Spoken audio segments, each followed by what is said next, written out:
आज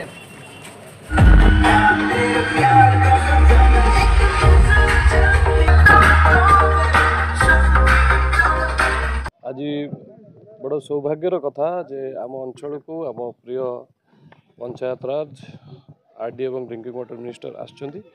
आज आमर आम उपर नृशंस भाव में जितेबाला पाकिस्तान रु किसी टेरोरिस्ट आसी अटैक करते प्रति जवाब में आमर भारतीय सेना आम प्रिय प्रधानमंत्री नेतृत्व में जो भाव में तार प्रतिशोध नहीं ऑपरेशन सिंदूर माध्यम से आज आम सम्मान देवाई सिंदूर यात्रा गोटे तिरंगा यात्रा आम करुचु। आमर से सौभाग्य तो नहीं जे आम जा फ्रंट रे लड़ी पारू किंतु यही माध्यम आम आमर ताकू सम्मानित करुचु। आज कुलबुद्ध मधु बाबू जो जन्मपीठ अच्छी सत्यभामापुर देखिबार गोटे सौभाग्य मिलला। ये सौभाग्य ये मिलला जो गौरवबाजी देश वीर जवान माने आनी देइछन्ति सही जवान मानक उद्देश्य रे तांकू अधिक शक्तिशाली अधिक वैभवशाली करिबा पई आमे जो साधारण जनता अच्छु ए सत्यभामापुर मधुबाबू माटी ठारू त्रिरंगा शोभा आरंभ हो शहीद जवान मान उद्देश्य रे।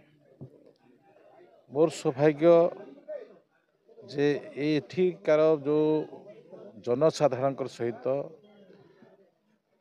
विगत दिन ऐतिह्य एवं वर्तमान परिस्थिति सबको देखला भितर खुशी लगुच से गर्व तांको भितर अहंकार जे मधुबाबूर माटी ए माटी भी देश एकता पाई आम आगामी पीढ़ी में जो शौर्य वीर्यर पराकाष्ठ देइछन्ति से प्रकार पराकाष्ठ को जदि आजिर पीढ़ी मन करी आग को चढ़ निश्चित भाव में आम आग को बढ़ी पारिबा।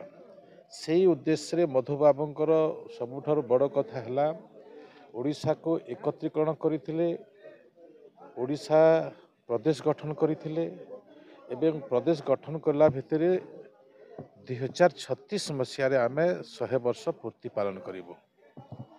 आज त्रिरंगा पताका तले आम आहरी गोटे शपथ नेबू जे ओडिशा ऐतिह्य ओडिशा अस्मिता विषय को आम आखि आगे रखी 2036 मसीह तांकर सपन को आम साकार करवा मधुबाबूर सपन को साकार करवा ए प्रकार आजिर त्रिरंगा पताका तले आमर शपथ नेबार कार्यक्रम अच्छी से दृष्टि नहीं आज मु समस्त गहन आज एक त्रिरंगा शोभा यात्रा सामिल होगा आसी।